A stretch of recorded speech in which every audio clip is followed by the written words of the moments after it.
ನಮಸ್ಕಾರ ವೀಕ್ಷಕರೇ, lab doctor ಚಾನಲ್ಗೆ ಸ್ವಾಗತ. If you new to the ಚಾನಲನ್ನು ಪ್ಲೀಸ್ ಲೈಕ್ ಮಾಡಿ, ಶೇರ್ ಮಾಡಿ ಮತ್ತು ಸಬ್ಸ್ಕ್ರೈಬ್ ಮಾಡಿ.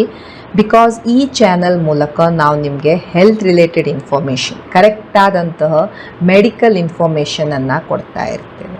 ಸೊ ನೀವು ಚಾನಲನ್ನು ಲೈಕ್ ಮಾಡಿದರೆ ಇದು ನಮಗೊಂದು ಮೋಟಿವೇಶನ್ ಇರುತ್ತೆ, ನಿಮಗೆ ಒಳ್ಳೆಯ ಕಂಟೆಂಟ್ಸ್ ಇರುವ ವೀಡಿಯೋಸನ್ನು ತರಲಿಕ್ಕೆ.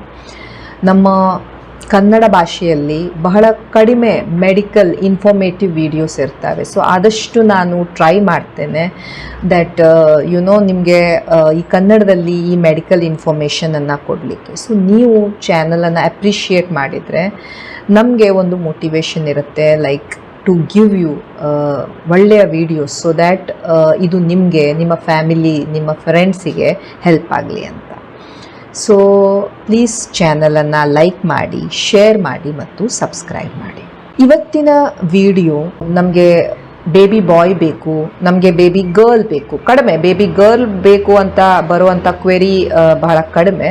ಬಟ್ ಕೆಲವೊಬ್ಬರು ಕೇಳ್ತಾರೆ, ನಮಗೆ ಈ ಸಲ ಆದರೂ ಒಂದು ಹುಡುಗಿ ಹುಟ್ಟಬೇಕು ಅಂತ ಮನಸ್ಸಿದೆ ಅಂತ. ಬಟ್ ಬೇಬಿ ಬಾಯ್ ಬೇಕು ಅಂತ ಬಹಳಷ್ಟು ಜನ ಕೇಳ್ತಾ ಇರ್ತಾರೆ. ನಾವು ಏನು ಮಾಡಬೇಕು, ನಾವು ಏನು ತಿನ್ನಬೇಕು, ಹೇಗೆ ನಾವು ಕನ್ಸೀವ್ ಮಾಡ್ಕೊಳ್ಬೋದು. ಆ್ಯಂಡ್ ಕೆಲವೊಂದು ಜನ ತಮ್ಮ ಹತ್ರ ದುಡ್ಡಿದೆ, ತಮ್ಮ ಹತ್ರ ತಾವು ಏನನ್ನೂ ಖರೀದಿ ಮಾಡ್ಕೊಳ್ಬೋದು ಆ ದುಡ್ಡಿಂದ ಅಂದ್ಕೊಂಡು ಕೆಲವೊಮ್ಮೆ ತಮ್ಮ ಅಲ್ಟ್ರಾಸೌಂಡ್ ರಿಪೋರ್ಟ್ಸನ್ನು ಕಳಿಸ್ತಾರೆ. ತಮ್ಮ ಅಲ್ಟ್ರಾಸೌಂಡ್ ನೋಡ್ಕೊಂಡು ಡಾಕ್ಟ್ರು ನೀವು ಹೇಳ್ಬೋದಾ ನಮ್ಮ ಮಗು ಗಂಡು ಮಗುನ ಹೆಣ್ಣು ಮಗುನ, ನಾವು ದುಡ್ಡು ಪೇ ಮಾಡ್ಲಿಕ್ಕೆ ರೆಡಿ ಇದ್ದೇವೆ ಅಂತ. ಸೊ ಈ ಥರದ ಕೆಲವೊಂದು ಜನನೂ ಇರ್ತಾರೆ. ಬಟ್ ಇವತ್ತಿನ ವಿಡಿಯೋದಲ್ಲಿ ನಾವು ನೋಡೋಣ, ಈಗ ನಮಗೆ ಒಂದು ಬಾಯ್ ಕನ್ಸೀವ್ ಆಗಬೇಕು, ಒಂದು ಗರ್ಲನ್ನು ನಾವು ಕನ್ಸೀವ್ ಮಾಡಬೇಕು ಅಂದರೆ ಏನು scientifically how is it possible and is it possible, not possible, what we can do, ಏನು ಮಾಡಬಹುದು, ಇದ್ರ ಬಗ್ಗೆ ನಾವು ತಿಳಿದುಕೊಳ್ಳೋಣ. ಸೊ ನೀವು ಇಂಟರ್ನೆಟ್ಟನ್ನು ತೆಗೆದು ನೋಡಿದರೆ ಬಹಳಷ್ಟು ಥಿಂಗ್ಸ್ ಅವರು ಮೆನ್ಷನ್ ಮಾಡ್ತಾ ಇರ್ತಾರೆ. ಕೆಲವೊಂದು ಚಾನಲ್ಸ್ ಅಥವಾ ಕೆಲವೊಂದು ವಿಡಿಯೋಸಲ್ಲಿ ಅವರು ಎಕ್ಸ್ಪ್ಲೇನ್ ಸಹ ಮಾಡ್ತಿರ್ತಾರೆ, ನಾನು ಏನೇನು ತಿಂದೆ, ನಾನು ಏನೇನು ಮಾಡಿದೆ, ನಂದು ಅಲ್ಟ್ರಾಸೌಂಡ್ ಹೀಗಿತ್ತು, ನನ್ನ ಪ್ಲಾಸೆಂಟಾ ಮುಂದಿತ್ತು, ನನ್ನ ಪ್ಲಾಸೆಂಟಾ ಹಿಂದಿತ್ತು, ಆ್ಯಂಡ್ ಇದನ್ನು ನೋಡಿದಾಗ ನೋಡಿ ಹೀಗಿತ್ತು, ಆವಾಗ ಬೇಬಿ ಬಾಯ್ ಆಯಿತು, ಹೀಗಿತ್ತು ಆವಾಗ ಬೇಬಿ ಗರ್ಲ್ ಆಯಿತು, ನಾವು ಇದು ಟಿಪ್ಸನ್ನು ಫಾಲೋ ಮಾಡಿದ್ವಿ, ಆ್ಯಂಡ್ ನಾವು ಈ ಥರದ ಊಟ ಮಾಡಿದ್ವಿ, ನಾನು ಈ ಥರದ ಮೆಡಿಕೇಶನ್ಸನ್ನು ತೆಗೆದುಕೊಂಡೆ. ಸುಮಾರಷ್ಟು ಅದರಲ್ಲಿ ಅವರು ಹೇಳ್ಕೊಳ್ತಾ ಇರ್ತಾರೆ ತಾವು ಏನೇನು ಮಾಡಿದ್ರು ಅಂತ. ಒಂದು ಕ್ಯಾಟಗರಿ. ಇನ್ನೊಂದು ಕ್ಯಾಟಗರಿ ಅವರು ಸ್ವಲ್ಪ ಜನ ಅವರಿಗೆ ಕನ್ವಿನ್ಸ್ ಮಾಡ್ತಾರೆ, ಈ ಕಪಲ್ಸಿಗೆ, ನೋಡಿ ನಿಮಗೆ ಈ ಗಂಡು ಮಗು ಆಗೋ ಥರನೇ ನಾವು ಮಾಡ್ತೀವಿ, ನೀವು ಈ ರೀತಿ ಮೆಡಿಸಿನ್ ತೊಗೊಳ್ಬೇಕು, ಒಂದು 6 months ತೊಗೊಳ್ಬೇಕು, ಇದಕ್ಕಿಷ್ಟು ಕಾಸ್ಟ್ ಆಗುತ್ತೆ, ಇದನ್ನು ತೊಗೊಂಡ್ರೆ ನಾವು ಗ್ಯಾರಂಟಿ ಕೊಡ್ತೀವಿ ನಿಮಗೆ 95% ನಿಮಗೆ ಗಂಡು ಮಗುನೇ ಆಗುತ್ತೆ ಅಂತ. ಆ್ಯಂಡ್ ಸಪೋಸ್ ಆವಾಗ ಹುಡುಗಿ ಆಗಿಬಿಡ್ತಂದ್ರೆ ನಾವು 95% ಹೇಳಿದ್ವಿ, ಆದರೆ 5% ಬಂದುಬಿಡ್ತು, ಏನೂ ಮಾಡೋಕ್ಕಾಗೋದಿಲ್ಲ ಅಂತ ಪಾಪ ಅವರು ಕೈ ತೊಳ್ಕೊಳ್ತಾರೆ. ಸೊ ಈಗ ಸೈಂಟಿಫಿಕಲಿ ಹೇಗೆ ಇದು ಪಾಸಿಬಲ್ ಇದೆ ಅನ್ನೋದನ್ನು ನೋಡೋಣ. ಬಟ್ ಬಿಫೋರ್ ದ್ಯಾಟ್ ಕೆಲವೊಂದು ಮಿತ್ಸ್ ಅಥವಾ ಕೆಲವೊಂದು ಥಿಂಗ್ಸ್ ಯಾರು ಈ ಇಂಟರ್ನೆಟ್ಟಲ್ಲಿ ಹೇಳ್ತಿರ್ತಾರೆ, ಲೈಕ್ ಈ ಅಂಡೋತ್ಪತ್ತಿಯ ಟೈಮಲ್ಲಿ ನೀವು ಸಂಬಂಧ ಮಾಡಬೇಕು, ಆ್ಯಂಡ್ ಆ ಟೈಮಲ್ಲಿ ನೀವು ಈ ರೀತಿ ಒನ್ ಡೇ ಮಾಡಿದ್ರಿ, 2 ದಿನ ಬಿಟ್ರಿ, 3ನೇ ದಿನ ಮಾಡಿದ್ರಿ, ಈ ರೀತಿ ಮಾಡೋದ್ರಿಂದ ನಿಮಗೆ ಗಂಡು ಮಗು ಆಗುವಂಥ ಚಾನ್ಸಸ್ ಇರುತ್ತೆ. ಅಥವಾ ಕಂಟಿನ್ಯೂಸ್ಲಿ ನೀವು ಸಂಬಂಧ ಮಾಡಬಾರ್ದು, ಒಂದು ಸ್ವಲ್ಪ ದಿನ ಗ್ಯಾಪ್ ಬಿಟ್ಕೊಂಡು ಮಾಡಿದಾಗ ನಿಮಗೆ ಗಂಡು ಮಗು ಆಗುವಂಥ ಚಾನ್ಸಸ್ ಇರುತ್ತೆ ಅಂತ ಕೆಲವೊಂದು ಮಿತ್ ಹೇಳ್ತಾ ಇರ್ತವೆ. ಕೆಲವೊಬ್ಬರು ಹೇಳ್ತಾರೆ ನೀವು ಈ ಪೊಸಿಷನಲ್ಲಿ ಮಾಡಬೇಕು, ಈ ಪೊಸಿಷನ್ನಲ್ಲಿ ಮಾಡಿದರೆ ಗಂಡು ಮಗು ಹುಟ್ಟತ್ತೆ ಅಂತ. ಕೆಲವೊಬ್ಬರು ಕೆಲವೊಂದು ಫುಡ್ ಐಟಮ್ಸನ್ನು ಹೇಳ್ತಾರೆ, ನೀವು ಟೊಮ್ಯಾಟೊ ತಿನ್ನಬೇಕು, ನೀವು ಶುಂಠಿ ತಿನ್ನಬೇಕು, ನೀವು ಆಪ್ರಿಕಾಟ್ಸ್ ತಿನ್ನಬೇಕು, ಬಾದಾಮಿ ತಿನ್ನಬೇಕು, ಇವುಗಳನ್ನೆಲ್ಲ ಜ್ಯೂಸ್ ಮಾಡ್ಕೊಂಡು ಕುಡಿಬೇಕು, ಈ ಮ್ಯಾಜಿಕ್ ಡ್ರಿಂಕ್ ಕುಡಿದ್ರೆ ನಿಮಗೆ ಗಂಡು ಮಗು ಆಗತ್ತೆ ಅಂತ. ಕೆಲವೊಬ್ಬರು ಕೆಲವೊಂದು ಫುಡ್ಡನ್ನು ಅವಾಯ್ಡ್ ಮಾಡಿ, ನಿಮ್ಮ ಬಾಡಿಯಲ್ಲಿ ಏನು ಅಸಿಡಿಟಿ ಆಗುವಂಥ ಫುಡ್ ಇರಬಾರ್ದು, ಅಸಿಡಿಕ್ ಫುಡ್ ಇರಬಾರ್ದು, ನಿಮ್ಮ ಬಾಡಿ ಅಲ್ಕಲೈನ್ ಇರಬೇಕು, ನಿಮ್ಮ ಬಾಡಿಯಲ್ಲಿ ನೀವು ಈ ಹಾಲು ಮೊಸರು ಈ ಥರದ ಫುಡ್ಡನ್ನು ಅವಾಯ್ಡ್ ಮಾಡಿ ಅಂತ ಕೆಲವೊಬ್ರು ಹೇಳ್ತಿರ್ತಾರೆ. ಸೊ ಇವೇನಿದೆ ಇವು ಯಾವುದಕ್ಕೂ ಸೈಂಟಿಫಿಕ್ ಬೇಸಿಸ್ ಇಲ್ಲ, ಇವು ಯಾವುದಕ್ಕೂ ಸೈಂಟಿಫಿಕ್ ಆಗಿ ಪ್ರೂವ್ ಆಗಿಲ್ಲ. ಇದು ಒಂದು ಜೂಜಾಟದ ಥರ, ಗ್ಯಾಮ್ಲಿಂಗ್ ಥರ. ಯಾರಿಗೆ ಸೋ ಕಾಲ್ಡ್ ಅವ್ರಿಗೆ ಲಕ್ ಇತ್ತು ಅಂದವರಿಗೆ ಗಂಡು ಮಗು ಆಗತ್ತೆ, ಆ್ಯಂಡ್ ಆ್ಯಂಡ್ ಆಗಲಿಲ್ಲ ಅಂದಾಗ ಅವರು ಇದು ಹೆಣ್ಮಗು ಆಗೋಯ್ತು ಅಂತ ಹೇಳ್ತಾ ಇರ್ತಾರೆ. ಇದು just a matter of luck ಅಷ್ಟೇ, ಆರ್ ಮಿಯರ್ ಗ್ಯಾಂಬ್ಲಿಂಗ್. ಇದರಲ್ಲಿ ಯಾವುದೇ ಸೈಂಟಿಫಿಕಲಿ ಯಾವುದೇ ಪ್ರೂವನ್ ಎವಿಡೆನ್ಸ್ ಇಲ್ಲ. ಎರಡನೇದು ಡೇಂಜರಸ್ ಒನ್, ಈ ಮೆಡಿಸಿನ್ಸ್ ನಾನೇನು ಹೇಳಿದೆ, ಕೆಲವೊಂದ್ಸಲ ಈ ಗರ್ಭವತಿ ಆದವರಿಗೆ ಅವರಿಗೆ ಯಾವುದೋ ಕಾರಣದಿಂದ ಒಂದು ಗಂಡು ಮಗು ಬೇಕಾಗಿರುತ್ತೆ. ಮೋಸ್ಟ್ಲಿ ಮನೆಯಲ್ಲಿಯ ಪ್ರೆಷರಿಂದ ಅತ್ತೆಗೆ ಬೇಕಾಗಿರುತ್ತೆ, ಪಕ್ಕದ ಮನೆಯವ್ರಿಗೆ ಬೇಕಾಗಿರುತ್ತೆ, ಯಾರಿಗೋ ಒಂದು ಗಂಡು ಮಗು ಬೇಕಾಗಿದೆ ಅನ್ನೋದ್ರಿಂದ ಅವರಿಗೆ ಆ ಟೆನ್ಷನ್ನು ಆ್ಯಂಡ್ ಅವರಿಗೆ ಅದು ಎಟ್ ಎನಿ ಕಾಸ್ಟ್ ನಾವು ಖರ್ಚು ಮಾಡೋಕ್ಕೂ ರೆಡಿ ಇದ್ದೀವಿ, ನಮ್ಗೆ ಗಂಡು ಮಗು ಬೇಕು ಅಂತ.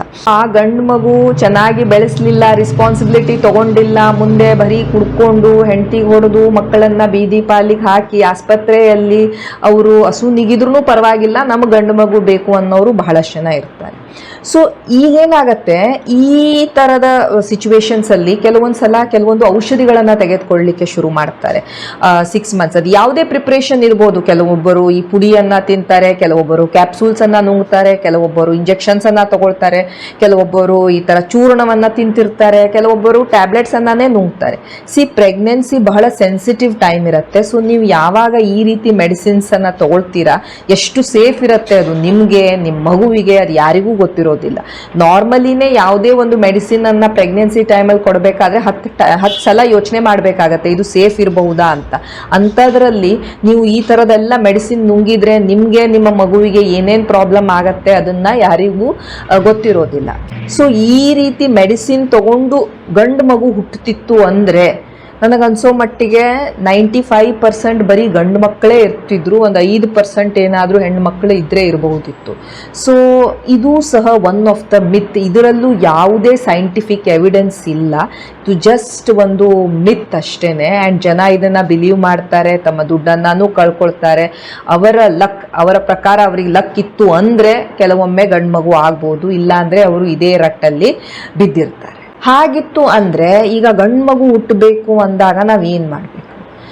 ಗಂಡು ಮಗು ಹುಟ್ಟೋದು ಹೆಣ್ಣು ಮಗು ಹುಟ್ಟೋದು ಹೇಗೆ ಡಿಪೆಂಡ್ ಆಗತ್ತೆ? ಇದು ಡಿಪೆಂಡ್ ಆಗತ್ತೆ ಈ ಗಂಡಸಿನ ಶುಕ್ರಾಣುವಿನ ಮೇಲೆ. ಯಾಕಂದರೆ ಗಂಡಸಿನ ಹತ್ರ ಚಾಯ್ಸ್ ಇರುತ್ತೆ, ಅವನ ಹತ್ರ 2 ಇರುತ್ತೆ, ಒಂದು X ಮತ್ತು Y ಕ್ರೋಮೋಸೋಮ್ ಅಂತ ಇರುತ್ತೆ. ಹೆಣ್ಮಕ್ಳಲ್ಲಿ ಇರೋದು ಬರೀ X ಕ್ರೋಮೋಸೋಮ್. ನೀವು ಗಂಡು X ಕೊಟ್ರು ಇವ್ರು Xೇ ಕೊಡ್ತಾರೆ, ಗಂಡು Y ಕೊಟ್ರು ಇವ್ರು Xೇ ಕೊಡ್ತಿರ್ತಾರೆ. ಸೊ ಇವಳು ಯಾವುದೇ ಪ್ಲೇಯರ್ ಇಲ್ಲ, ಇವಳು ಸುಮ್ಮನೆ ಕೊಡೋದೇನು X. ಸೊ ಇವಳು ಕೊಟ್ಟಂಥ X ಗಂಡಸು ಕೊಟ್ಟಂತಹ Xನ ಜೊತೆ ಕೂಡ್ತು, ಅದು ಆಗತ್ತೆ ಹೆಣ್ಣು ಮಗು. ಇವಳು ಕೊಟ್ಟಂತ X ಗಂಡಸು ಕೊಟ್ಟಂತ Yನ ಜೊತೆ ಕೂಡ್ತು, ಅದಾಗತ್ತೆ ಗಂಡು ಮಗು. ಸೊ ಇದರಲ್ಲಿ ಈ ಹೆಣ್ಮಗಳು ಏನೂ ಮಾಡೋಕ್ಕಾಗೋದಿಲ್ಲ, ಅವಳು ಎಲ್ಲ ಸಲನೂ ಕೊಡೋದು ಒಂದೇ ಒಂದು X. ಆ್ಯಂಡ್ ಇದನ್ನು ಯಾರು ಡಿಟರ್ಮಿನ್ ಮಾಡ್ತಾ ಇರ್ತಾರೆ? ಗಂಡಸು ಡಿಟರ್ಮಿನ್ ಮಾಡ್ತಾ ಇರ್ತಾನೆ, ಇದು ಮಗು ಹೆಣ್ಮಗು ಆಗಬೇಕೋ ಅಥವಾ ಗಂಡು ಮಗು ಆಗಬೇಕು. ಸೊ ಈಗ ನಾವು ಯಾವುದೇ ಒಂದು ಮೆಡಿಸಿನನ್ನು ಅಥವಾ ಯಾವುದೇ ಒಂದು ಪೊಸಿಷನನ್ನು ಅಥವಾ ಯಾವುದೇ ಒಂದು ಫುಡ್ಡನ್ನು ಕೊಟ್ಕೊಂಡು ಈ ಸಲ Xೇ ಹೋಗಬೇಕು, ಈ ಸಲ Yೇ ಹೋಗಬೇಕು ಅಂತ ನಾವು ಮಾಡೋಕ್ಕಾಗೋದಿಲ್ಲ. ಇದನ್ನು ಭಗವಂತ ಡಿಸೈಡ್ ಮಾಡ್ತಾನೆ, ನೇಚರ್ ಡಿಸೈಡ್ ಮಾಡುತ್ತೆ ಯಾವ್ದು ಹೋಗಬೇಕು, ಯಾವುದು ಕೂಡಬೇಕು, ಇವನ್ನೆಲ್ಲ. ಸೊ ನೀವು ಮಿಯರ್ ಒಂದು ಪೊಸಿಷನಲ್ಲಿ ಸಂಬಂಧ ಮಾಡಿದ ತಕ್ಷಣ ಅಲ್ಲಿ ಮೇಲಿಂದ Yೇ ಬರ್ತಾ ಇರೋದಿಲ್ಲ. ಸೊ ಈ XY ಕ್ರೋಮೋಸೋಮ್ಸ್ ಗಂಡಸಲ್ಲಿ ಏನು ಕ್ರೋಮೋಸೋಮ್ಸ್ ಇರ್ತವೆ ಅದು ಡಿಟರ್ಮಿನ್ ಮಾಡ್ತಾ ಇರ್ತವೆ. ಆ್ಯಂಡ್ ಇದನ್ನು ನಾವು ಯಾವುದೇ ರೀತಿಯಿಂದ ನಾವು ಫೋರ್ಸ್ ಮಾಡೋಕ್ಕಾಗೋದಿಲ್ಲ. ಸೈಂಟಿಫಿಕಲಿ ಯಾವ ಮೆಥಡ್ಸ್ ಇದ್ದಾವೆ, ಯಾವುದರಲ್ಲಿ ನಮಗೆ ಗಂಡು ಮಗು ಬೇಕಂತಾನೆ ನಾವು ಸಿಲೆಕ್ಟ್ ಮಾಡ್ಕೊಳ್ಬೋದು. ಸೈಂಟಿಫಿಕಲಿ ಸ್ಟಡಿ ಮಾಡಿದಂಥ ಅಥವಾ ಪ್ರೂವನ್ ವೇವ್ಸ್ ಅಂತ ಹೇಳಿದರೆ, ಒಂದು ಈ ಪ್ರೀ ಇಂಪ್ಲಾಂಟೇಷನ್ ಟೆಸ್ಟಿಂಗ್ ಅಥವಾ ಪ್ರೀ ಇಂಪ್ಲಾಂಟೇಷನ್ ಜೆನೆಟಿಕ್ ಟೆಸ್ಟಿಂಗ್ ಅಂತ ನಾವೇನು ಹೇಳ್ತೇವೆ, PGT testing.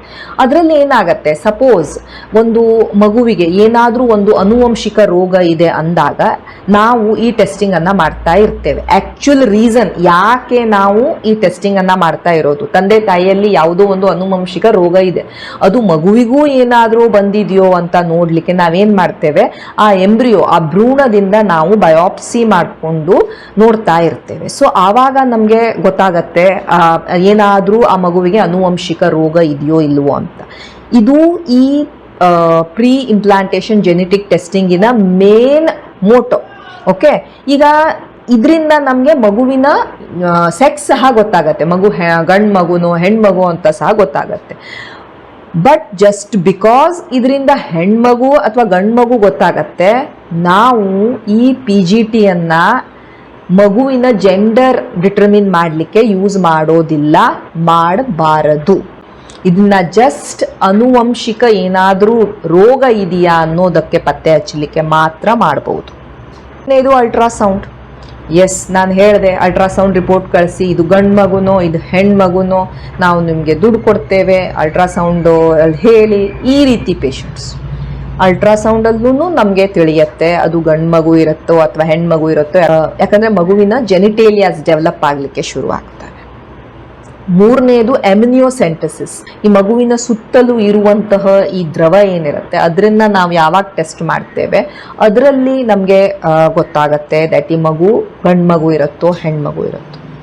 ಕೋರಿಯಾನಿಕ್ villus sampling. So ಇದರಲ್ಲೂ ಸಹ ನಾವು ಈ ಕೋರಿಯಾನಿಕ್ ವಿಲ್ಲೈ ಅನ್ನುವಂಥ ಒಂದು ಸಬ್ಸ್ಟೆನ್ಸಿನ ಒಂದು ಬಯಾಪ್ಸಿಯನ್ನು ತೆಗೆದುಕೊಂಡು ನೋಡ್ತಾ ಇರ್ತೇವೆ.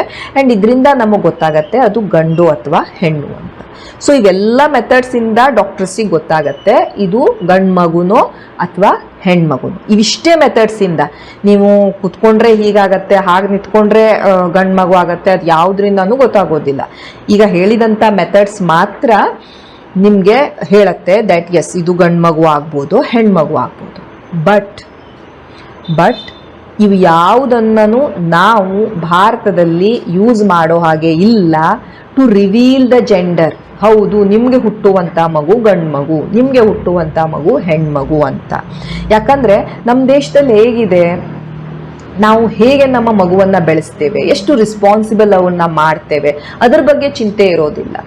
ನಮಗೆ ಒಂದೇ ಗಂಡು ಮಗು ಇದ್ದಾನೆ, ಅವನು ಮುಂದೆ ಏನು ಮಾಡ್ತಾನೋ ಆ ಭಗವಂತನಿಗೆ ತಿಳಿಯುತ್ತೆ. ಸೊ ಅದ್ರ ಬಗ್ಗೆನೇ ನಮಗೆ ನಮ್ಮ ವಂಶವನ್ನು ನಡೆಸ್ಕೊಳ್ಳಿಕ್ಕೆ ಒಂದು ಗಂಡು ಮಗು ಇದ್ದಾನೆ ಅನ್ನೋದು ಒಂದು ಮೈಂಡ್ ಸೆಟ್. ಸೊ ಅದರಿಂದ ನಮ್ಮ ಗಂಡು ಮಗು ಇರುತ್ತೆ, ಅಥವಾ ಬೇರೆಯವರ ಪ್ರೆಷರಿಂದ ನಮಗೆ ಗಂಡು ಮಗು ಬೇಕಾಗತ್ತೆ, ಈ ರೀತಿ ಎಲ್ಲ ನಮ್ಮ ಮೈಂಡ್ ಸೆಟ್ ಇರುತ್ತೆ. ಬಟ್ ಮೈಂಡ್ ಯು, ಯಾವುದೇ ಒಂದು ಡಾಕ್ಟರ್ ಅಥವಾ ಯಾವುದೇ ಒಂದು ಸ್ಕ್ಯಾನಿಂಗ್ ಸೆಂಟರ್, ಯಾವುದೇ ಒಂದು ಹಾಸ್ಪಿಟಲ್ ಏನಾದರೂ ನಿಮಗೆ ಈ ರೀತಿ ಹೆಲ್ಪ್ ಮಾಡ್ತಾ ಇದೆ ಅಂದರೆ ಇದು against the law. PNDT act ಅಂತ ಒಂದಿರುತ್ತೆ. ಇದರಲ್ಲಿ ಯಾವುದೇ ಈ ಥರದ ಡಯಾಗ್ನೋಸ್ಟಿಕ್ ಸೆಂಟರ್ಸ್ ಆಗಲಿ ಎಲ್ಲೇ ನಿಮಗೆ ಈ ರೀತಿ ಮಗುವಿನ ಜೆಂಡರನ್ನು ರಿವೀಲ್ ಮಾಡ್ತಾರೆ ಅಂದರೆ ಅದು ಪನಿಷೇಬಲ್ ಅಫೆನ್ಸ್ ಇರುತ್ತೆ. ಸೊ ಇದಕ್ಕೆ ನೀವು ಜೈಲಿಗೆ ಹೋಗಬೇಕಾಗಿ ಬರಬಹುದು, ನಿಮಗೆ ಫೈನ್ ಇಂಪೋಸ್ ಮಾಡಬಹುದು. ಸೊ ಆದ್ದರಿಂದ ಇವೆಲ್ಲ against the law. So the ultimate bottom line is, ನಿಮಗೆ ಗಂಡು ಮಗು ಹುಟ್ಟಬೇಕೋ ಅಥವಾ ನಿಮಗೆ ಹೆಣ್ಣು ಮಗು ಹುಟ್ಟಬೇಕೋ ಅದು ನಿಮ್ಮ ಕಂಟ್ರೋಲಲ್ಲಿ ಇಲ್ಲ. ಅದನ್ನು ಭಗವಂತ ಡಿಸೈಡ್ ಮಾಡ್ತಾನೆ, ಅದನ್ನು ನೇಚರ್ ಡಿಸೈಡ್ ಮಾಡುತ್ತೆ. ನಿಮಗೆ ಏನು ರೆಸ್ಪಾನ್ಸಿಬಿಲಿಟಿ ಇರುತ್ತೆ, ಒಂದು ಹೆಲ್ದಿ ಮಗುವನ್ನು ಹುಟ್ಟಿಸ್ಕೊಳ್ಳೋದು, ನಿಮ್ಮ ಆರೋಗ್ಯ ಇರ್ಬೋದು, ನಿಮ್ಮ ಮಗುವಿನ ಆರೋಗ್ಯದ ಬಗ್ಗೆ ಕಾಳಜಿ ಮಾಡೋದು, ಅದಕ್ಕೊಂದು ಒಳ್ಳೆಯ ಪರಿಸರವನ್ನು ಕೊಡೋದು, ಅದಕ್ಕೊಂದು ರಿಸ್ಪಾನ್ಸಿಬಲ್ ಸಿಟಿಸನ್ ಆಗಿ ಬೆಳೆಸೋದು. ಅದನ್ನು ಬಿಟ್ಟು ಈ ರೀತಿ ಎಲ್ಲ ರಿಸ್ಕ್ ತೆಗೆದುಕೊಂಡು ಅವರಿಗೆ ಇವರಿಗೆ ಹೇಳಿ ನನಗೆ ಈ ಮಗುವಿನ ಜೆಂಡರ್ ಹೇಳಿ ಅದರ ಮೇಲೆ ಒಂದಿಷ್ಟು ದುಡ್ಡು ವೇಸ್ಟ್ ಮಾಡಿಕೊಂಡು ಅಥವಾ ಬೇರೆ ಬೇರೆ ಬೇಕಾಗದೇ ಇರುವಂಥ ಔಷಧಿಗಳನ್ನು ತಿಂದುಕೊಂಡು ಅದರಿಂದ ಈ ಪ್ರೆಗ್ನೆನ್ಸಿಯನ್ನು ಎಫೆಕ್ಟ್ ಮಾಡಿಕೊಂಡು ಅದರಲ್ಲಿ ದುಡ್ಡು ಲಾಸ್ ಮಾಡ್ಕೊಳೋದಕ್ಕಿಂತ just believe in the process. Understand ಮಾಡಿ, ಹುಡುಗಿ ಆಗಲಿ ಹುಡುಗ ಆಗಲಿ ಎವ್ರಿಥಿಂಗ್ ಡಿಪೆಂಡ್ಸ್ ನೀವು ಹೇಗೆ ಆ ಮಗುವನ್ನು ನೋಡ್ಕೊಳ್ತೀರಾ, ನೀವು ಯಾವ ಥರದ ಎನ್ವಿರಾನ್ಮೆಂಟನ್ನು ಅವ್ರಿಗೆ ಕೊಡ್ತೀರಾ. ಈಗಿನ ಕಾಲದಲ್ಲಿ ಗಂಡು ಮಕ್ಕಳಾಗಲಿ ಇಬ್ಬರೂ ಕೇಪಬಲ್ ಇರ್ತಾರೆ. So this is very important rather than ನನಗೆ ಗಂಡು ಮಗುನೇ ಬೇಕು, ನನಗೆ ಹೆಣ್ಣು ಮಗುನೇ ಬೇಕು, ಯಾಕಂದರೆ ಇದು ನಿಮ್ಮ ಕಂಟ್ರೋಲಲ್ಲಿ ಇಲ್ಲ.